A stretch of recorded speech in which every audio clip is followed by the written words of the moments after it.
Welcome to Revenue Rehab, your one-stop destination for collective solutions to the biggest challenges faced by marketing leaders today. Now head on over to the couch, make yourself comfortable, and get ready to change the way you approach revenue. Leading your recovery is modern marketer, author, speaker, and chief operating officer at Tera, Brandi Starr.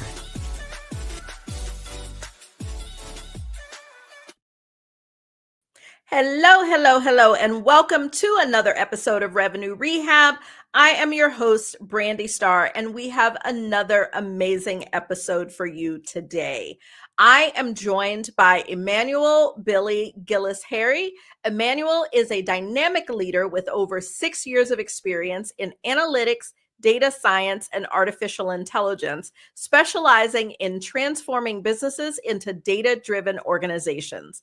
As the founder and chief data officer of Terra Bullion, Emmanuel leads a consultancy focused on delivering innovative, full-stack analytics solutions to online retail businesses and beyond. Beyond consulting, Emmanuel has a track record of success in marketing and strategy, and he is recognized as a thought leader in AI and analytics. Welcome to Revenue Rehab. Your session begins now. Thank you so much, Brandi. Appreciate you having me here. You are welcome. I'm excited to talk to you. Data and AI are two really hot topics. But before we dive into that, I like to break the ice with a little woo-saw moments that I call buzzword banishment. So tell me, what industry buzzword would you like to get rid of forever? Well, I guess I won't really say get rid of, but I would bring it into the light of getting misused, and that's pretty much AI/data driven in terms of organization use. So it's not that it's necessarily bad. I think it's just misuse and sometimes could drive the wrong perception. But upon actually the right usage, I think it definitely makes a difference. Yeah, I do agree. And I think everyone is calling everything AI now. And if there is at least one fact involved, it is data driven. So I definitely see how you have seen people misuse that one. So now that we've gotten that off our chest, tell me, what brings you to Revenue Rehab today? I just wanted to kind of bring into the light as the trend is going on of best practices, things to consider before even get into that point of the actual AI use cases, which always lays back into the foundation of the data, because AI is only as useful as the data that goes in it. I definitely agree. And I would say just talking to people, that has been one of the biggest struggles with AI, is so much of it is, based on the data, and so many people have messy data. And I believe in setting intentions. It gives us focus, it gives us purpose, and most important, it gives our audience an understanding of what to expect from our discussion today. So what are your best hopes for our talks? What would you like people to take away?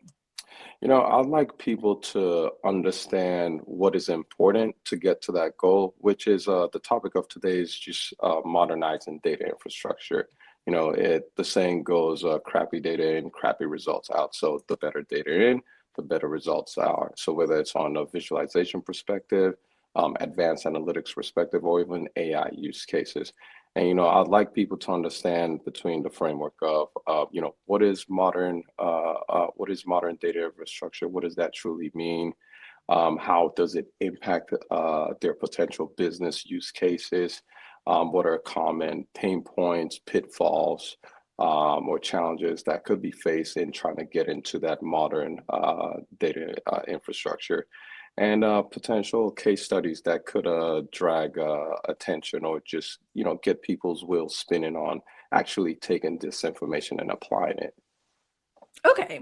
And I think the best place to start is exactly what you said with your framework for modern data infrastructure. And I always like to start by grounding us in some definitions. So For those that are not familiar with the term, what does it mean, modern data infrastructure? It's a whole mouthful. Yeah, that's fair. I like to, instead of going from a definition, because most people may think that just means migrating to the cloud, which essentially that's what you would most likely be doing. But the three words I would say that really describe it is scalability, efficiency, and business alignment. That is what modern data infrastructure should be defined as. Okay. Um, we're throwing in all the buzzwords here. Because I'm pretty sure scalability has been banished a couple times, but it I has could its definitely see place. that. Um, and so, yeah, I do think that just, I've been involved in data projects over the years, whether it be in my own company or working with clients. And I do see that moving different systems into the cloud tends to be the catalyst for how, like, when people start thinking about modernizing this. And I think, putting it in a marketing perspective, when I think about all the different customer data we have, whether it's what they've bought from us, how they've engaged with us, on into all of the touch point interactions that are coming out different systems. So marketing is sending emails, they may be running ads, sales is making phone calls, leaving voicemails. There's all these things that are happening, and we have a lot of systems that are collecting data. And so if I think way back, at the beginning of my career, when I did have a database management role, when I was thinking about data structure, data cleanliness, use cases, it was really matching, it was like our marketing system, our CRM, and our ERP. And, what's the unique identifier for the customer, and really just matching up data points that are clear one-to-one, like address in this system syncs to address in this system. When we think about, go to market now and all the technologies that we have, there is so much more data. And that's where, the big data comes in as a term. And so when I think about modernizing the data structure, it definitely aligns to what you're talking about. Like, how do we scale it in a way that we can connect all these things and actually be able to use it for business use cases? And so I'd love you to break down your framework a bit more, especially as it ties to go to market with marketing, sales, success, etc. Oh yeah, for sure. And you tapped into one of the biggest, you'd say, I won't even put it as a buzzword, but one of the biggest pain falls, which the word is siloed data. So having a bunch of different data sources as technology keeps increasing and getting better, and we'll use sales and marketing as a business unit. There's a lot in which data can be generated, and they all live in their own siloed place. And what most businesses seem to have issues with is bringing all that together.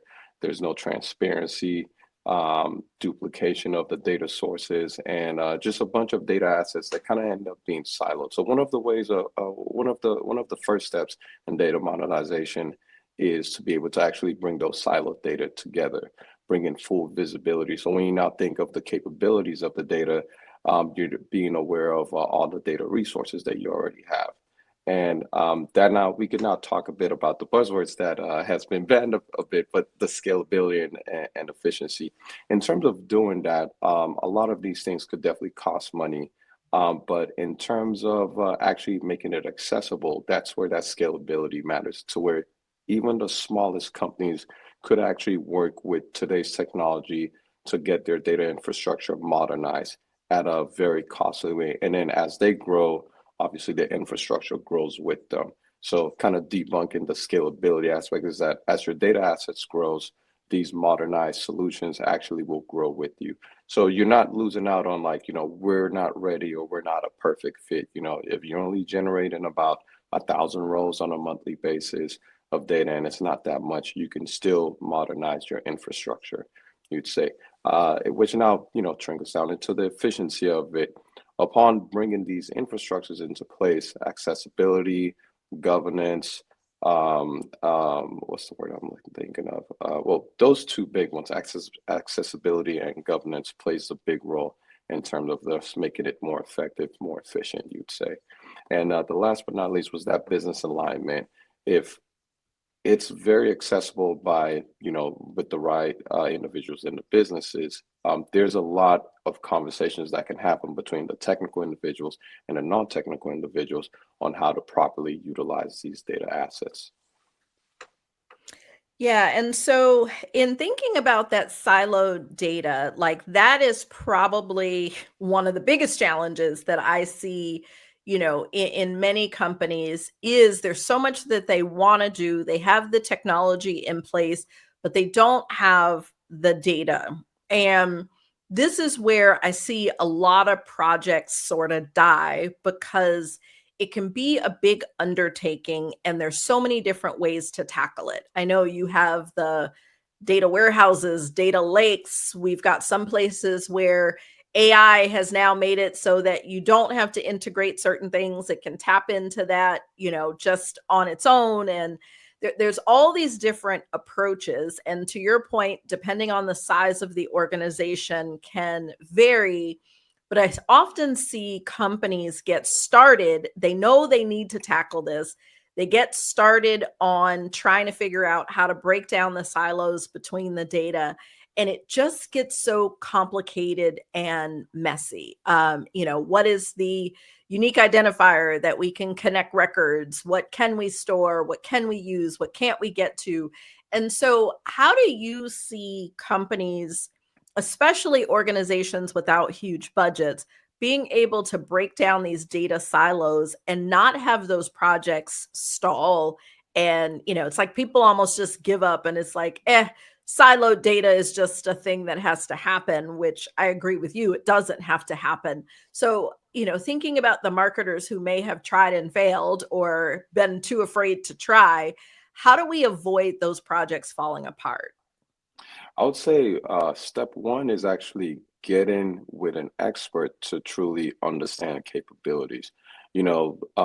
As everyone in their own rightful subject matter expertise can speak on it, involving the people that actually do know the technology and the use cases aligned with the non-technical individuals that have the subject matter expertise of, whether it's the sales unit VP of marketing or chief marketing officer on the or all the other decision makers. Having those conversations and actually putting a strategy together is usually step one, because there you get to actually talk about the fairy tale, the dream of what you envision.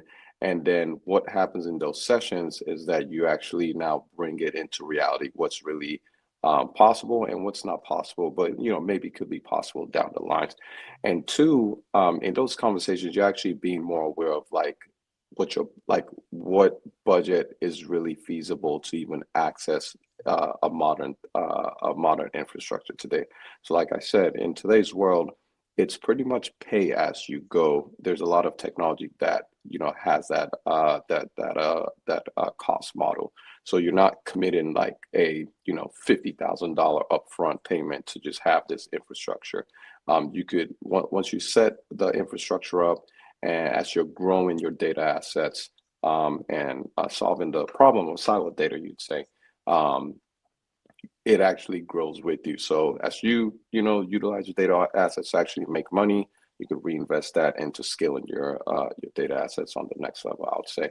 But it really always starts with the conversation. Finding yourself an expert, or employing an expert within your company to really strategize that and really bring, like I said, bring the dream into reality is where you could get rid of that bottleneck.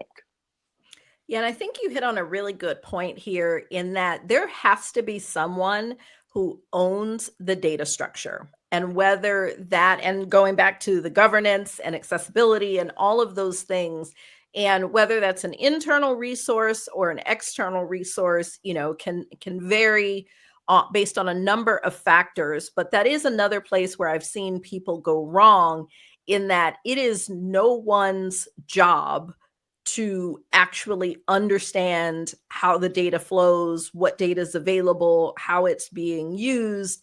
And, sometimes there's the pushback of, oh, there's not enough to do on a day-to-day to have a full-time person.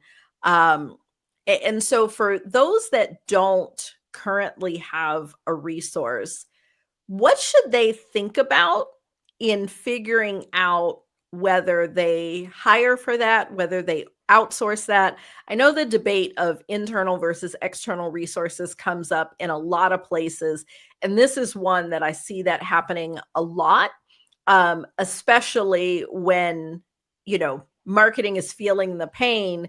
But if they get an external resource that may not sit in their department, so it becomes a whole different, corporate discussion.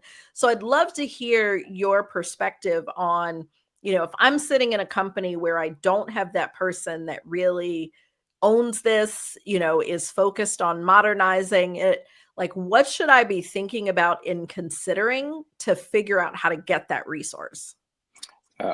Personally, I would say, and this may sound like I'm pitching my services already, but I would say getting that external handprint first to be able to kind of understand and actually build out some proof of concepts, you'd say. And then upon that, you actually make the strategy to now bring in your own in-house team, which, most third parties would be able and willing to do that. So not only do you actually get it right in the first place, you could actually strategize to start bringing in-house at the right time, you'd say. Because, one, talent sourcing could be expensive. And if you actually bring in talent that you are not even ready for, that could, mess up the company culture, wasted budgets, and a bunch of other negative impact. So actually getting it right in the first place with the proof of concept and then scaling that out would be usually where I point people to. And that could look like, bringing a one-time consultant and having them on a contract basis, or actually, partnering up with an analytics boutique like Terra Bullion, and actually have that come in place and set up that foundation. And over time, you could actually hire. Because at the end of the day, they say in today's world, if you're not being data driven, AI driven, you're slacking behind. And there's some truth to that, because at the end of the day, what this does is bring more efficiency to decision making, to insights generations, and then the use cases of actual of bringing in AI could definitely fall into place there. I definitely agree, because quite often the challenge with hiring is the person that you need to help untangle and unsilo all of your data is a much more senior experience skill set, where you may not need that in an ongoing capacity. Once you've got it kind of, running well, you could have a different level resource that is able to govern, maintain, etc. Yeah. I want to shift a little bit to the business alignment piece, because this is a place where I've got a strong opinion. Not that I don't have a strong opinion on most things, but from my perspective, and in some of the projects that I've been involved in with clients, to me, the business alignment and business use cases has to be where you start in figuring this out. And what I see is most people start with, what data do we have? What technology do we need to put it all together? And where I have seen challenges with that, and I'll give you a specific example and let you react to that. We worked with a credit union, and they asked us to integrate two systems. They didn't want any, consulting efforts to help them figure out like how that should be. They basically were like, we want this to go with that this way. So fine, we did that project. They ended up, we ended up having a conversation afterwards about some of the campaigns that they wanted to run. They were doing email marketing. And long story short, through the conversations, they had like these 18 use cases or 18 campaigns they wanted to run. And of the 18, they could only actually execute on 3 because they didn't have the data for the other 15. And so that was, and that's one of many examples that I could give you where there were business use cases that they had thought about, but that wasn't where they started in figuring out how the data needed to flow. And so, although there was a lot of work to match systems and bring these things together, in the end, the business alignment to what the actual need wasn't there. And so, thinking about it in like a chicken and egg sort of situation, I feel like what has to come first has to be the clear use cases of what are we going to do with the data, and then back into the rest. I've heard people that will argue that that's not the place to start because so many people in the different functions don't really know what they want to do and this, that, and the other. So I'd love to hear, since business alignment is a part of your framework, I'd love to hear where that fits into the process. If, it's like, do you feel like that's where people start? That's like, where does it come in the conversation of modernizing data? It definitely comes first because at the end of the day, it's going to cost you money. So before you even spend, you want to know what the true return on your investment it could be, whether it could actually be, increase in revenue, or it could be optimized times in terms of the insights that generates from it. But having that business alignment comes first. But the next important thing that actually comes post that is the audit side. So this now goes into where you're bringing the idea into reality. So, you could have all these business use cases that definitely make sense on paper. But then if you go through the audit, looking at your data sources, do you actually have data? Are you generating data that could actually serve the business use case that you have? If not, then you got to strategize to properly collect the data and have the infrastructure to, maintain the data and actually utilize it. The other part is what's the validation of the data? Is it actually clean data? Is it structured? Is it unstructured? That now goes into the next step of like, hey, this is something we actually have to do. But the business case comes first. The strategy of solving the business case with the foundation of the data side, which is on the data collection and data storage, now comes next. And then from there, you could actually go through the process of massaging and applying methodologies to the data to then start utilizing it for dashboard generation, machine learning, development, and the list kind of goes on. But without the business use case, you could be generating data and you don't know if it's actually useful or not useful. Does that make sense? It does. Yeah, and that's been my perspective as well. So you talked at the beginning about different pains and pitfalls of this process, and I know that we hit on at least a few of them, but I'd like to come back to that to understand, are there any pitfalls that we should be thinking about that I haven't thought to ask about? No, I mean, you talked on the first one, which was the lack of business alignment. So a lot of people, have these ideas and, trends kind of lead people's dreams of capabilities. So actually having that business alignment comes first. The second part is validating, and I'll put that under the category of like where people end up over engineering a problem. So meaning you don't need to go bring an AI use case into solving something as, oh, we just want to look at this historical data for, this time period. Don't try to solve problems with complex solutions when it doesn't really need it. So again, going back into that strategy, although yes, it does sound cool, it's trending and X, Y, and Z, what is the best way to actually execute that would bring more value back to the business? And the last one is just change management. You'd say in this case, what we'll specify the data culture. So it's one thing to be excited about it. It's another thing to understand what comes about it. And, speaking from a non-technical standpoint, a lot of these things are thought to like happen within a blink of an eye. Like, oh yeah, there's technology out there and they could make it work for us with this specific time. But coming back into reality is that some of these methodologies and use cases and you say application may actually take more time than anticipated. So does that truly align with the decision makers? This solution that they want to have, they may want it within the next week, but in reality, let's say your infrastructure is just at the bare minimum. That may take, up to like 5 to 10 weeks to get that up and running. And then you can start actually putting some POCs into place. So having proper understanding of what it takes and being patient to, actually learn if you don't know about it. But those are usually the three: the no business alignment, over engineering, and poor data culture / change management within there.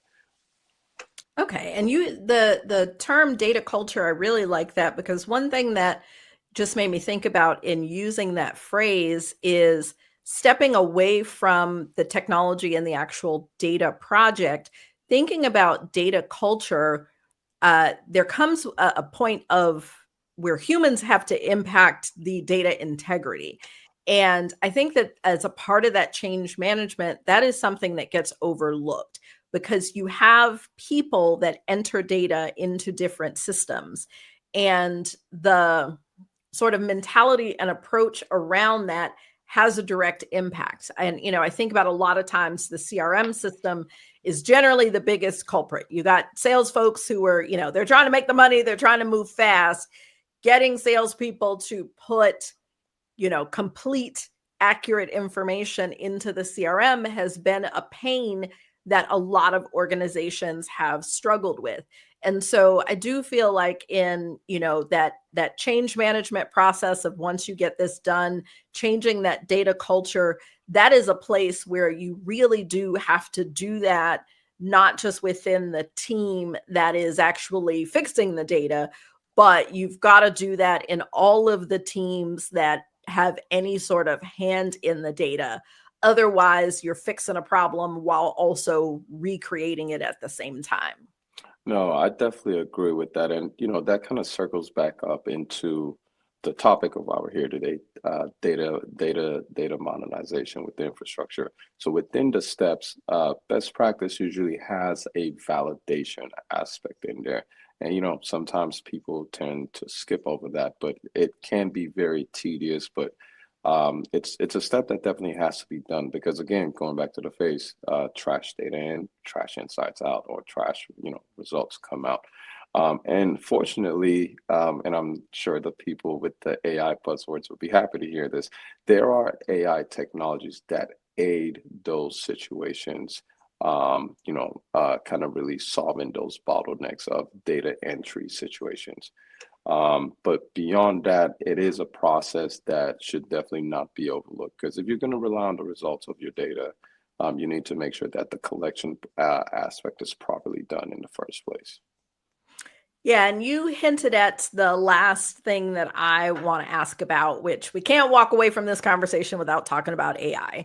That is obviously, the hot topic right now. And although I use AI pretty extensively, I definitely still feel like a newbie. And so some things that I have learned recently is how, number one, how AI can take unstructured data or data that's either unstructured or structured differently, and be able to match and recognize patterns. I've also been learning about use cases where AI is able to, and it may be AI, it may be machine learning. I can say I am one of those people that do sort of mix up the two. But where it can help to better identify those patterns in the data. And so there's a lot of places that, when it comes to modernizing the data, making it more scalable, more usable, and applicable to the various business use cases, there are so many ways that AI can be used. And I know so many people out there are just really scratching the surface, and in some cases, the hardest part is understanding what's possible. So I would love to hear your perspective on what are some of the, common use cases where AI is being deployed to help with this data infrastructure and to help people be able to better leverage the data that they have.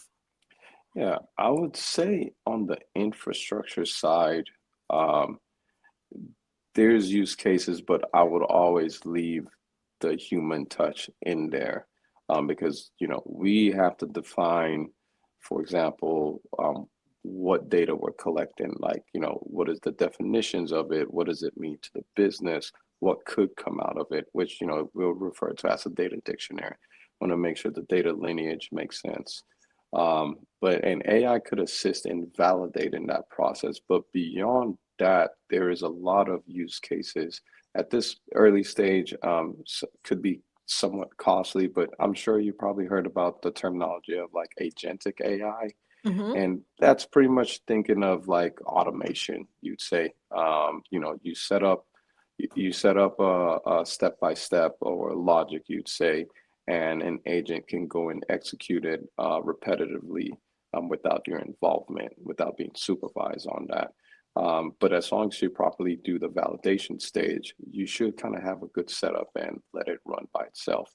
But then even beyond that, you could see where you talked about the pattern recognition with clean data already, on your infrastructure layer.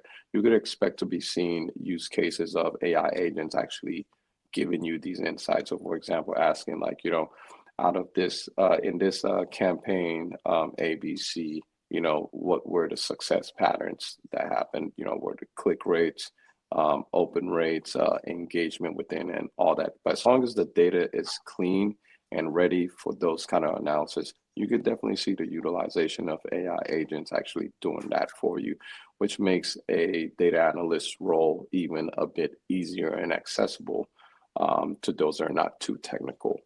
And you could even foresee, even on the advanced side, in terms of like predictive analytics, upon building a predictive model, you could kind of see the use case of embedding that with the agent to actually run a specific data set through the model without you having to do that by yourself. So a lot of automation, and then kind of filtering back into the insights and advisory. So now, I think it bridges the gap with those decision making aspect of, if you show a stakeholder or the end user a dashboard with specific insights and all that, they still have to kind of like click through and filter through. You can see these agents actually answering those questions, without doing that. So kind of like taking some of the footprint off of that. But again, it goes back to the foundation. If your infrastructure is not ready for that, don't expect the most accurate results to come out, because like you said, AI could take structured and unstructured data in, but it's not always correct, right? There's still some validation piece that goes in there.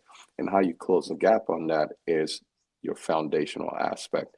If it's properly set, if it's clean, if it's validated, you could definitely rely more on the output of these AI agents.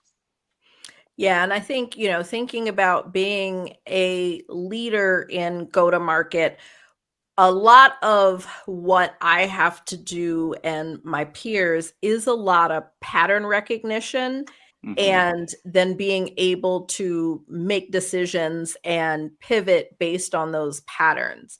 And it's one of those things that as you progress in your career, you've looked at so many spreadsheets, you've seen all the things, like you get really good at that. And I do think that that is one place where AI really has an opportunity to help executives, is exactly what you're saying, is like taking some of that heavy lifting off of your plate, because it can, recognize patterns that we never see with, just the human eye, and being able to surface those things and, answer the questions that you're referring to, so that then we can take our own human expertise and experience and determine the way forward.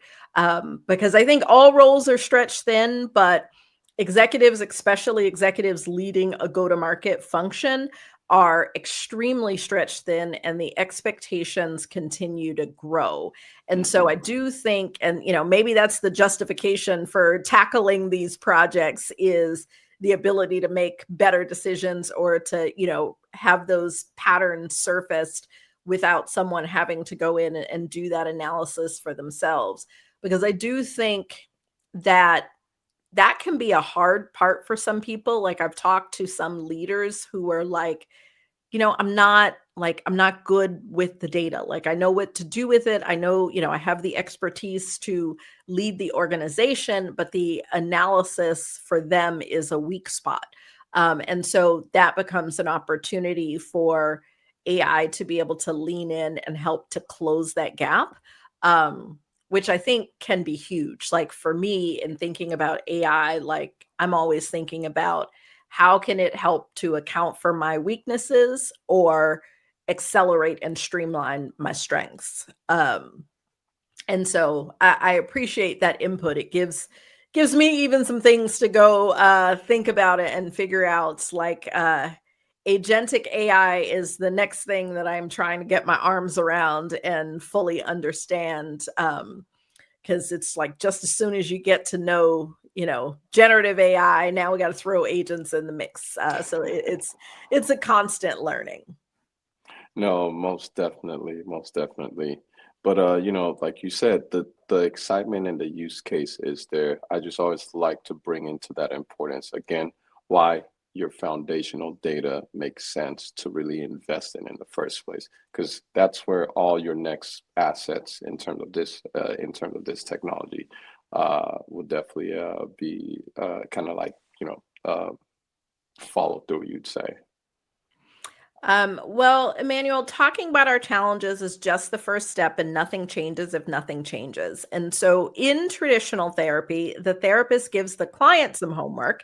But here at Revenue Rehab, we like to flip that on its head and ask you to give us some homework. And so, I'd love to hear, what is your one thing for those listening who have recognized that they have not modernized their data infrastructure and that they've got some opportunities? Where should they start? What's that first action? You know, if there was one thing to definitely take away from this in the topic of modernizing data, just understand it's not just only about the technology. And I say that because there's going to be a bunch of shiny tools, which has proper use cases, and all of them could definitely be relevant. But really looking back on what your business or what you're engaged in, where does your business stand on in terms of the agility to even embrace these things? Audit your current data stack. What does it look like? Where are you lacking? Speak to a expert to help you even understand that beyond just what you could see. Identify a lot of inefficiencies in that. And then from then on, once you start understanding that, you put out your goal and start aligning where your gap is, do the gap analysis on that. And that should give you a good idea of where you need to start from. Some people may have to start from ground zero. Some people may be already like 20 or 30% there. Some people may be 90% there. But just self-awareness and that aspect should be the homework. Go audit yourself. Go talk to an expert to help you with that process. Get proper deliverables that would help you then align you on what next to do. I like to say that you'd say data should not just, it shouldn't just be an asset and something to say that you have and you're saying you're data driven. You should start seeing some impact in terms of revenue. It's not just okay to say, yeah, we have dashboards and we're data driven, but you want to truly see these things be decision drivers, you'd say. But again, it starts back with your self audit. That's where I'll say everyone should start from. Awesome. Well, I have enjoyed our discussion, but that's our time for today. But before we go, tell our audience how they can connect with you, and definitely do the shameless plug for Terra Bullion. No, definitely. Y'all can definitely find me on LinkedIn. I am very active on there and responsive.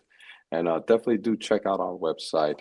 We specialize in aiding from the strategy all the way to implementation and even post-implementation, and also staffing too, to help actually build that internal team in the long term.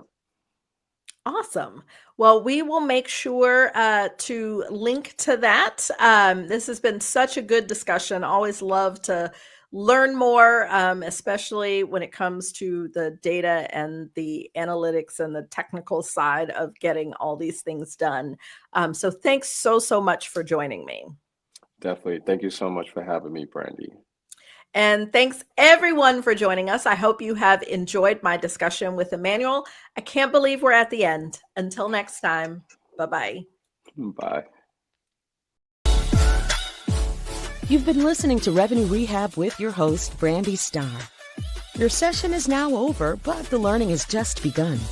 Join our mailing list and catch up on all our shows at revenuerehab.live. We're also on Twitter and Instagram at Revenue Rehab. This concludes this week's session. We'll see you next week.